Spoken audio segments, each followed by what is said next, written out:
Very happy evening friends. எப்படி இருக்கீங்க எல்லாரும்? I hope all of you are doing good.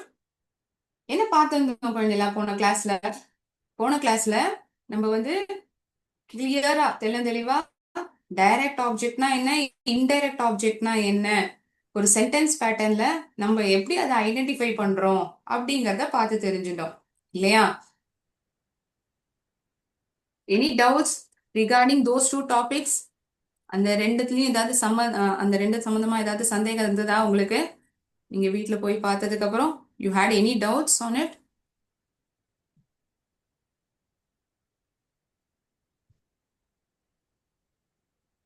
Okay, thinking that there are no doubts, we'll quickly move on to today's session.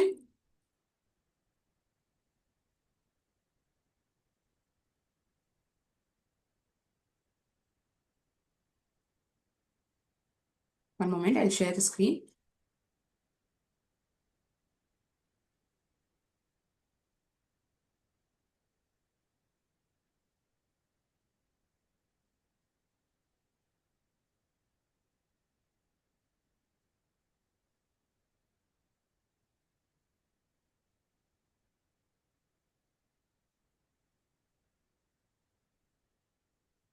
So as usual, we'll start session by listening to a motivational story. Please allow me to share screen.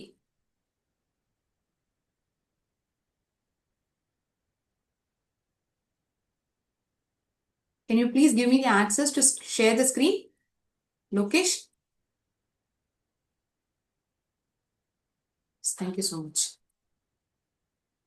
So what is this story about?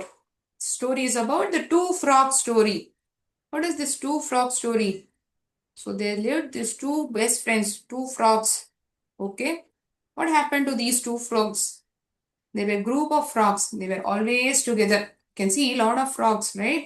They're together. Once what so happened, these two friends, that is these two frogs, they used to always spend time. They had very good friendship among them. So once what happened, these two frogs, they were speaking to one another.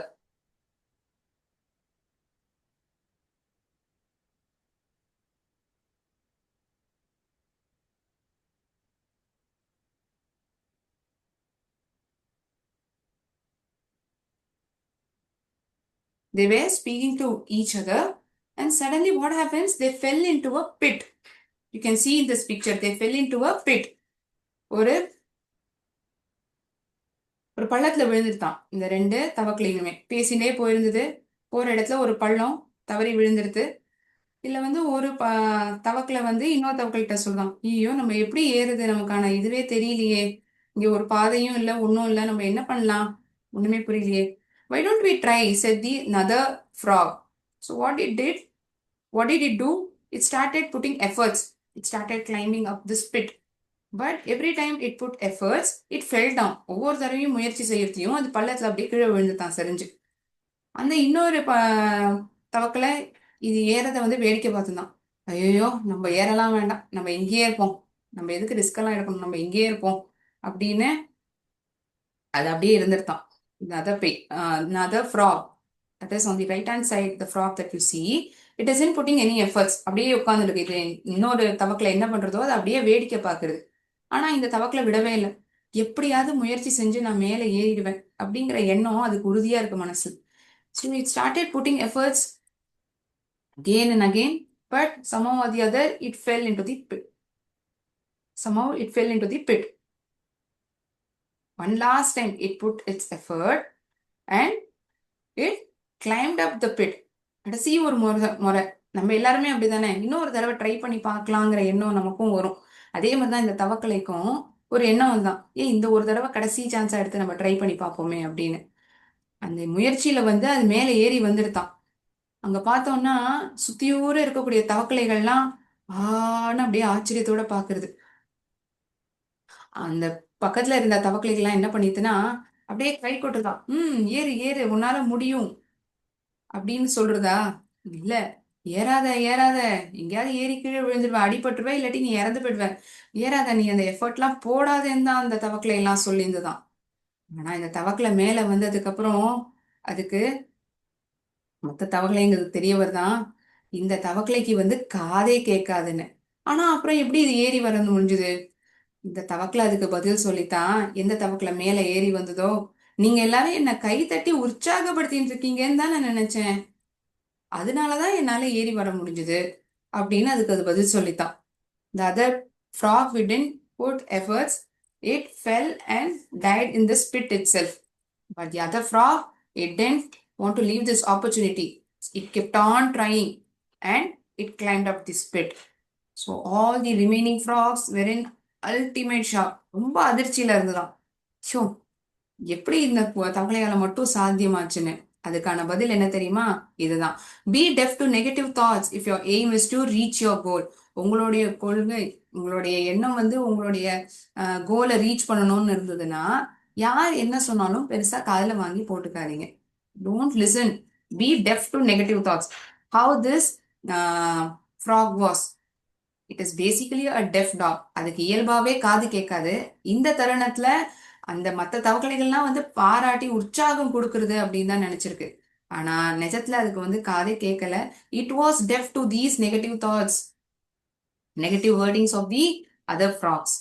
So its your goal was to come out of this pit. So it came out of it successfully. Correct. நமக்குமே அப்படிதான். நம்ம ஏதாவது ஒரு லட்சியத்தை வச்சிருக்கோம்னா நிறைய தடைகள் வரும், தடங்கல்கள் வரும். ஆனா அதெல்லாம் பெருசா பொருட்படுத்தாம நம்மளுடைய லட்சியத்தை அடையிற வரைக்கும் நம்ம முன்னேறிட்டே இருக்கணும். ஒவ்வொரு வாய்ப்பையும் நம்ம தவற விடக்கூடாது. So with that good note, we'll start today's session. இங்க போர்ட்ல பார்த்தோம்னா சென்டென்ஸ் பேட்டர்ன் இன்னையோட கிளாஸுக்கு காம்ப்ளிமெண்ட்டை நம்ம பார்க்க போறோம்.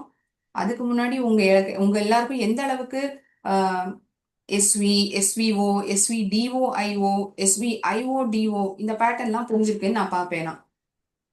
So what am I going to do? என்ன பண்ண போறீங்க ma'am? I have few sentences with me. Okay, I have few sentences with me. Randomly I'll place these sentences on the board.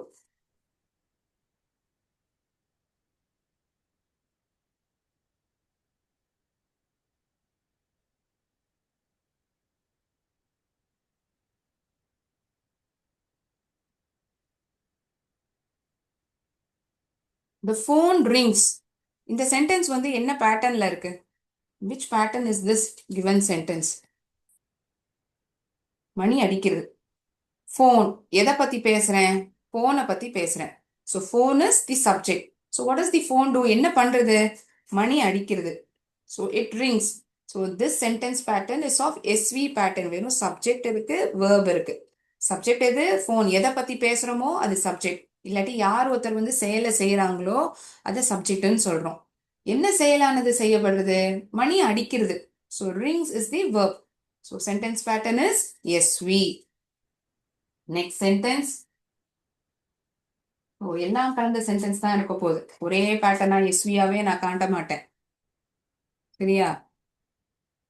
The teacher gave a book to me. The teacher gave a book to me.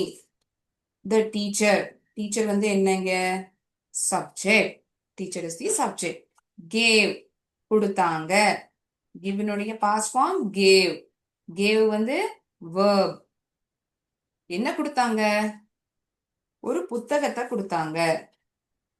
யார்கிட்ட கொடுத்தாங்கங்கிற தகவல் வேலை இருக்கு. இந்த sentence வந்து the teacher gave a bookனோட முடியல. The teacher gave a book to me அப்படின்னு சொல்லியிருக்காங்க. A book அப்படிங்கிறது ஒரு பொருள். It indicates the thing. Direct object. To whom it is given, யார்கிட்ட கொடுத்தாங்க அந்த தகவல் வேற இருக்கா? இருக்கு. ஆனா எப்ப எழுதப்பட்டிருக்கு? அந்த பொருள் எழுதினதுக்கு அப்புறம் நம்ம அந்த தகவலானது கொடுக்கப்பட்டிருக்கு. கரெக்டா? soon after the object we are able to see the indirect object, that is to whom the book was given. யார்கிட்ட அந்த புத்தகம் வந்து கொடுக்கப்பட்டது ஆசிரியரால் அப்படிங்கிற தகவல் நமக்கு கிடைச்சிருக்கு. So SVDOIO is the sentence pattern. A book வந்து direct object, meங்கிறது indirect object. The teacher is subject in this sentence. புரியுதா? Is it understandable? இதெல்லாம் நமக்கு தெளிவா புரிஞ்சிருந்தாதான் அடுத்தடுத்து வர சென்டென்ஸ் பேட்டர்ன்ல வரக்கூடிய கம்ப்ளிமெண்ட் அட்ஜங்க்ட்லாம் நமக்கு இன்னும் கிளியரா புரியும். ஏன்னா நம்ம அப்ப வந்து கன்ஃபியூஸ் ஆகக்கூடாது. அதுக்காக தான் நான் மறுபடியும் மறுபடியும் நிறைய சென்டென்ஸ்களை வந்து கேள்விகளா கேட்கிறேன். You shouldn't be having any doubts as such. should be crystal clear. தூக்கத்துல இருந்து எழுப்பி கேட்டாலும் நீங்க சொல்லணும். I told them a joke. I told them a joke. நான் அவங்க கிட்ட ஒரு ஜோக்க சொன்னேன். யார் சொல்றா? நான் சொல்றேன். அப்படின்னா நாங்கிறது சப்ஜெக்ட். நான் என்ன பண்றேன்? சொல்றேன், சொன்னேன். டோல்டு, டெல் தான் சொல்றேங்கிறது. டோல்டுங்கிறது பாஸ்ட். டோல்டு சொன்னேன். யார்கிட்ட சொன்னேன்னு இருக்கா, என்ன சொன்னேங்கிறது தகவல் இருக்கா? ஐ டோல்ட் தெம், யார்கிட்ட சொன்னேங்கிற தகவல் தானே இருக்கு. அப்படின்னா to whom it was told. The sentence is doesn't soon after the verb there isn't a direct object. In the sense நேரடியாக ஒரு பொருள் பத்தி சொல்லப்படல, யார்கிட்ட கொடுக்கப்பட்டது இல்லாட்டி யார்கிட்ட சொல்லப்பட்டிருக்குங்கிற தகவல் தான் தரப்பட்டிருக்கு. அப்படின்னா இது இன்டைரக்ட் ஆப்ஜெக்ட் ஆயிடுமா? ஐங்கிறது சப்ஜெக்ட், டோல்டுங்கிறது verb, தெம்ங்கிறது இன்டைரக்ட் ஆப்ஜெக்ட். அவங்க கிட்ட என்ன சொன்னேன்? ஒரு ஜோக்க சொன்னேன். என்ன சொன்னேன்? ஜோக்க சொன்னேன். So we have already identified. To understand whether it's a direct object or not, we ask these questions. வாட்ங்கிற கேள்வி வந்து டைரக்ட் ஆப்ஜெக்ட் ஐடென்டிஃபை பண்றதுக்கும், இன்டைரக்ட் ஆப்ஜெக்ட் வந்து டு whom, யாருக்கு அப்படிங்கிற தகவல் அதை தெரிவிக்கிறது. அப்படின்னா அது இன்டைரக்ட் ஆப்ஜெக்ட். கரெக்டா? few more two more sentences. The flowers bloom. The flowers bloom. பூக்கள் மலருகின்றன. Flowers subject. எதை பத்தி பேசுறேன்? பூக்களை பத்தி பேசுறேன். பூக்கள் என்ன பண்றது? மலருது. இட் ப்ளூம், பூக்குறது. Flowers bloom. எஸ்வி பேட்டர்ன்ல இருக்கிற சென்டென்ஸ். கிரேட். நிறைய பேர் இன்னைக்கு சாட் பாக்ஸ்ல பதில் சொல்றீங்க. Amazing students. இதே போல பதில் அடிச்சுனே வாங்க. We presented a watch to him. We presented a watch to him. To him. யார் பிரசன்ட் பண்ணா? நாங்க பிரசன்ட் பண்ணோம். யார் பண்ணா? நாங்க பண்ணோம். சோ நாங்க, விங்கிறது இங்க சப்ஜெக்ட். நாங்க என்ன பண்ணோம்? பிரசன்ட் பண்ணோம். we presented. presented is verb. என்ன பிரசன்ட் பண்ணோங்கிறது இருக்கா, யாருக்கு பிரசன்ட் பண்ணோங்கிறது இருக்கா? is the sentence telling what we presented or to whom we presented? To whom we presented is given in the end. என்ன பிரசன்ட் பண்ணேங்கிற தகவல் தானே இருக்கு. அப்படின்னா ஒரு நேரடியான பொருள். அதனால இது டைரக்ட் ஆப்ஜெக்ட். யாருக்கு கொடுக்கப்பட்டிருக்கு? அவனுக்கு கொடுக்கப்பட்டிருக்கு. நாங்கள் அவனுக்கு, நாங்கள் பரிசளித்தோம் ஒரு வாட்சை அவனுக்கு. இதை வந்து நம்ம எப்படி புரிஞ்சுக்குவோம்? நாங்க வந்து அவனுக்கு வந்து ஒரு வாட்சை பரிசா கொடுத்தோம். இதுதான் இந்த சென்டென்ஸோட மீனிங் இல்லையா? இந்த வாட்சுங்கிற அந்த பொருளானது முதல்ல வந்துட்டு யாருக்கு கொடுக்கப்பட்டிருக்குங்கிற தகவல் கடைசியா வந்திருக்கு. Right?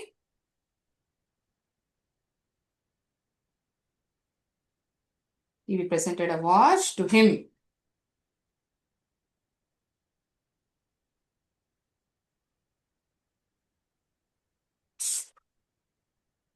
Now we see one more sentence. The dog chases the ball. இந்த சென்டென்ஸ் என்னவா இருக்கு? The dog chases the ball. அந்த நாய் பந்தை துரத்துகிறது.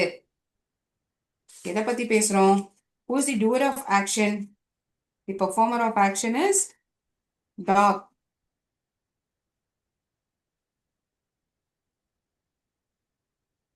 So dog is the subject. The dog. நாயை பத்தி பேசுறோம். நாய் என்ன பண்றது? துரத்துறது. துரத்துறதுங்கிறது verb. Chases is the verb. எதை துரத்துறது? பந்தை துரத்துறது. SVO is the pattern. SVO is the pattern.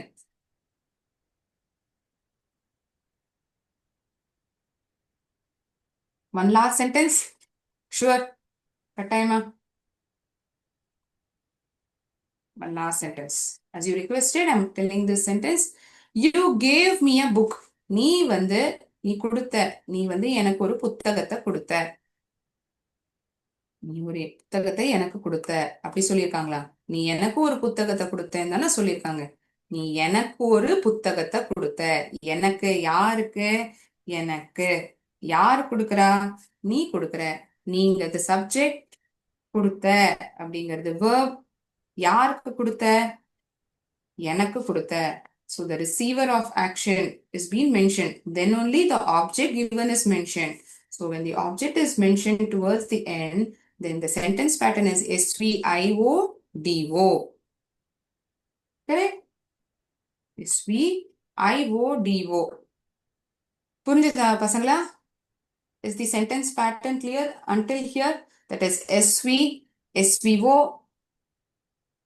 SVDOIO, SVIODO. இந்த ஆப்ஜெக்ட் தான் ஃபர்தரா கிளாசிஃபை பண்ணி டைரக்ட் ஆப்ஜெக்ட்னும் இன்டைரக்ட் ஆப்ஜெக்ட்னு நம்ம பார்க்கிறோம். என்ன பொருள் கொடுக்கப்பட்டிருக்கோ அது டைரக்ட் ஆப்ஜெக்ட், அந்த பொருளானது யாருக்கு போய் கொடுக்கப்பட்டிருக்கோ அது இன்டைரக்ட் ஆப்ஜெக்ட். சரியா? Okay.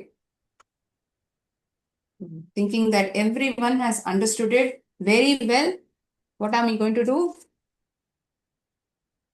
We are going to move on to the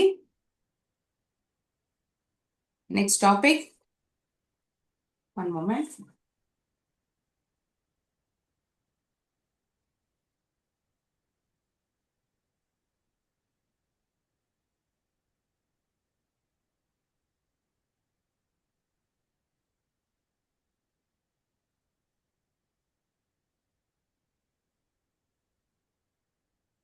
So next part of this sentence pattern is complement. காம்ப்ளிமெண்ட்னா என்ன? பரிசா மேம் காம்ப்ளிமெண்ட் கொடுக்க போறீங்களா நீங்க எனக்கு? அப்படிலாம் நான் சொல்ல. காம்ப்ளிமெண்ட்னா இந்த சென்டென்ஸ் பேட்டர்ன் பார்க்கும்போது அந்த வார்த்தை, அந்த ஒரு விஷயம் இல்லைன்னா அந்த சென்டென்ஸ் வந்து ஒரு ஃபுல்ஃபில் சென்டென்ஸா இருக்காது. It doesn't give a complete meaning. So it completes the meaning of the sentence. So what do you understand by a complement? Complement completes the meaning of the sentence. So it is an essential part of the sentence. So how do I understand it in a better manner? So you can see two sentences over here. What are the two sentences? Let me read it out for you first. The tea is hot. The tea is hot. And the tea சூடாக இருக்கிறது. Ramya is a dancer. Ramya is a dancer. Ramya என்னவா இருக்காங்க? ஒரு டான்சரா இருக்காங்க. இப்ப இங்க வந்து டான்சருக்கு பதிலா எனக்கு வேற ஏதாவது சொல்லுங்க ma'am. Ramya is a doctor. Ramya is a teacher. எது வேணா வச்சுக்கோங்களேன். உங்களுக்கு எது பிடிக்குதோ நீங்க அந்த வார்த்தையை உபயோகிங்க. இப்ப கண்டென்ட் என்னன்னா, நான் இப்ப எதை பத்தி பேசுறேன்? டீயை பத்தி பேசுறேன். So what is the subject that is being talked about? Tea is a be form of verb. இல்லையா? is, am, is, are, was, were. இதெல்லாம் என்ன ஃபார்ம் ஆஃப் verb சொல்லுவோம்? இது verb தான். ஆனா என்ன ஃபார்ம் ஆஃப் verb ஃபர்தரா கிளாசிஃபை பண்றோம்னா be ஃபார்ம் ஆஃப் verbன்னு சொல்லுவோம். சரி, இது என்ன மேம்? ஹாட். டீ வந்து சூடா இருக்கு. சரி, இந்த சூடா இருக்குங்கிறது தான் காம்ப்ளிமெண்டா? ஏன் அந்த காம்ப்ளிமெண்ட்னு சொல்றோம்? இந்த சந்தேகம் இருக்கு இல்லையா உங்களுக்கு? இதை நான் வந்து சிம்பிளா புரிய வைக்கட்டுமா? ஸோ இந்த இடத்துல நான் இந்த ஹாட்ங்கிற வார்த்தையை அழிச்சிடுறேன். I'll erase this word hot over here. Do you understand by reading these two words alone? What does the sentence mean? The tea is. வந்து டீ வந்து என்னவா இருக்கு? சூடா இருக்கு, ஆறி போயிருக்கு, நல்லாவே இல்லை. என்ன வேணாலும் சொல்லலாம்ல நீங்க. You can tell anything over here. So for that purpose, this word, the tea is cold னே சொல்லலாம். The tea is hot. சூடா இருக்கு. ஸோ இந்த ஹாட்ங்கிற வேர்டு இருந்தா மட்டும்தான் இந்த சென்டென்ஸ் வந்து ஒரு கம்ப்ளீட் மீனிங் கொடுக்கக்கூடிய சென்டென்ஸா நமக்கு இருக்கும். ஸோ இங்க ஹாட்ங்கிற வேர்டு தான் complement. This word hot is complement over here.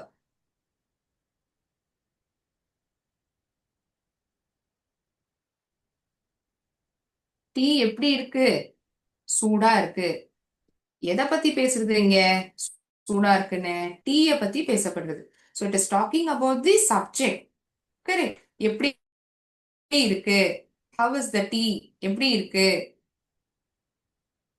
இந்த சென்டென்ஸ்ல இந்த ஹாட்ங்கிற வேர்டு இல்லைன்னா இது ஒரு கம்ப்ளீட் மீனிங்காவே இருக்காது. நீங்க அந்த சென்டென்ஸ்ல வந்து அது காம்ப்ளிமெண்டா இல்லையாங்கிறது எப்படி தெரியுமா ஐடென்டிஃபை பண்ணலாம்? ரிமைனிங் பார்ட் ஆஃப் தி சென்டென்ஸை படிச்சு பாருங்க. Does it give a complete meaning even if you read these two words? If yes, then it is going to be some part of the sentence, some other part. If it doesn't முழுமையான அர்த்தம் கொடுக்கும் அப்படின்னு எனக்கு தோன்றுது, நான் உறுதியா அதை நான் கண்ண மூடிட்டு சொல்வேன், இது வந்து காம்ப்ளிமெண்ட்னு. Ramya is a dancer. Ramya வந்து ஒரு நடனம் ஆடக்கூடிய நபர். Ramya is a dancer. So whom am I talking about? I'm talking about Ramya. So Ramya is the person. யாரை பத்தி பேசுறேன்? Who is the doer of action? All these things are categorized as subject.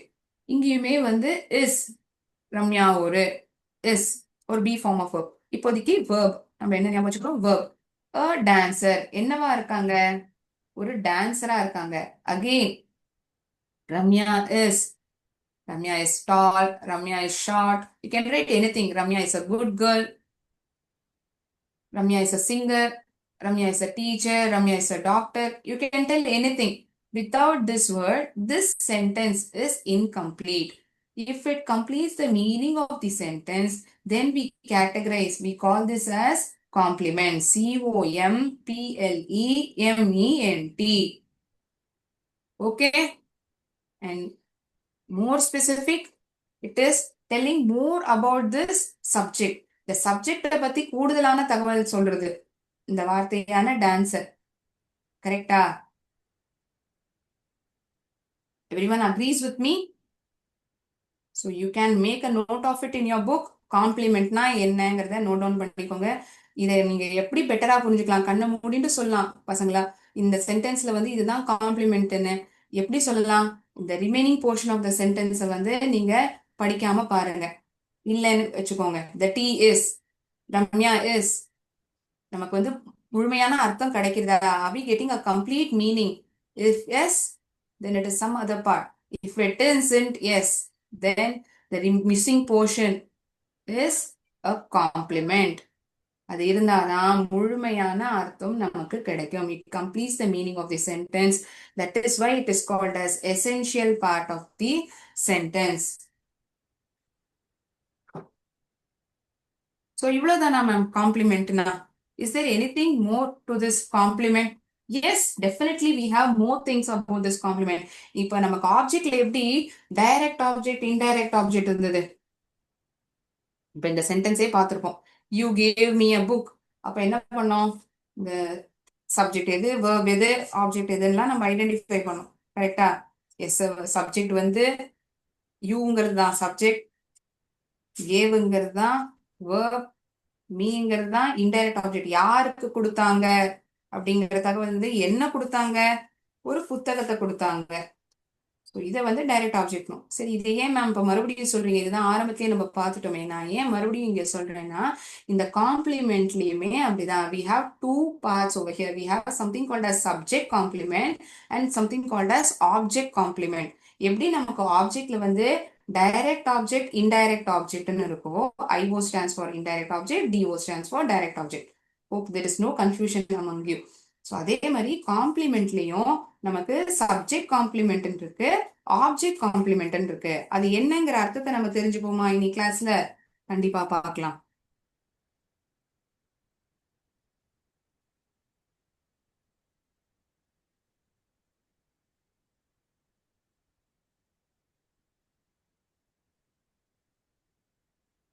One moment.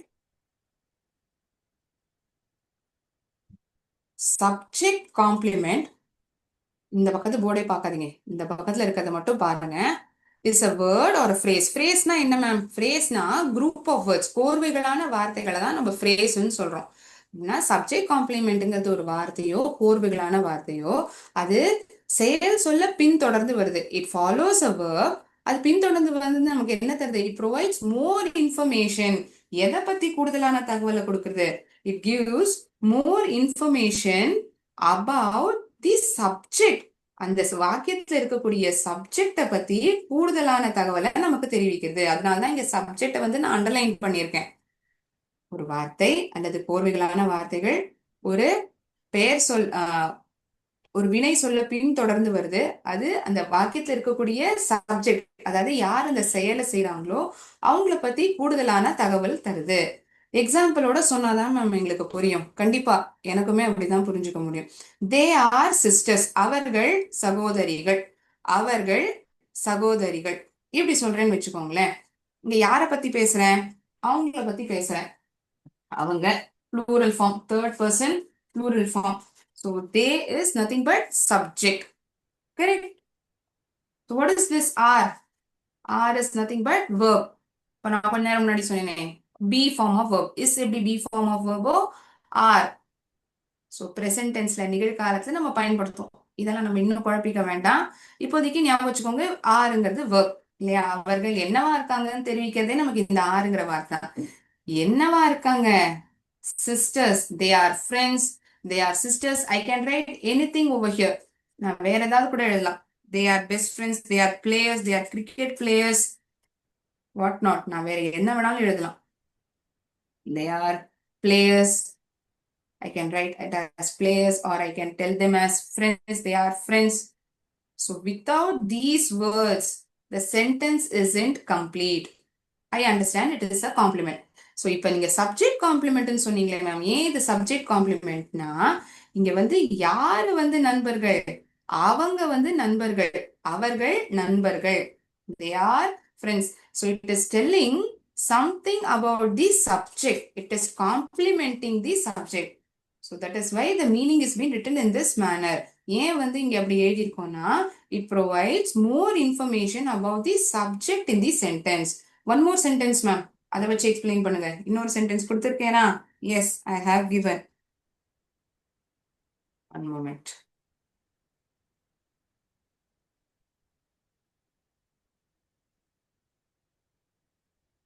She became a doctor. அவ என்னவா ஆனா? இது வரைக்கும் வேர்ப்லாம் எப்படி இருந்தது? இஸ் இருந்தது, ஆர் இருந்தது, வாஸ் இருந்தது. அவ என்னவா ஆனா? அவ ஒரு டாக்டரா ஆனா. யார் டாக்டர் ஆனா? அவ. So it is a pronoun. We are talking about a person, a female person. So it is a subject. She is subject. Became is verb. என்னவா ஆனா? ஒரு மருத்துவரா ஆனா. So this doctor is nothing but complement.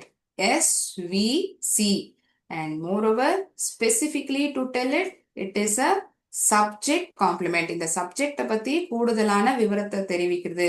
என்னவா இருக்காங்க அந்த சப்ஜெக்ட பத்தின தகவல் தான் அடிஷ்னலா நமக்கு இன்ஃபர்மேஷனா தரப்பட்டிருக்கு. That is why it is told as SVC. இந்த சென்டென்ஸ் பேட்டர்ன் வந்து SVCன்னு சொல்றோம். Subject verb complement. அப்படின்னா இப்போ சப்ஜெக்ட் காம்ப்ளிமெண்ட்னா do I write it as SC ma'am? No, we don't write it as SC. We just write it as complement. Whereas if it is to be an object complement, what do? We tell it as SVOC. Object complementக்கு மட்டும்தான் அந்த மாதிரி. Subject காம்ப்ளிமெண்ட்டுக்கு வந்து நான் வெறும்னே subject verb complement அவ்வளவுதான் நான் சொல்லுவேன். SVC பேட்டர்ன்ல இருக்கு அப்படின்னு சொல்லுவேன். ஒருவேளை அது ஆப்ஜெக்ட் உடைய காம்ப்ளிமெண்டா இருந்ததுன்னா SVOC அப்படின்னு சொல்லுவேன். ஓகேயா? Fine. We have understood meaning of complement. It gives the complete meaning to the sentence. It is an essential part of the sentence, without which sentence to be incomplete. Perfect.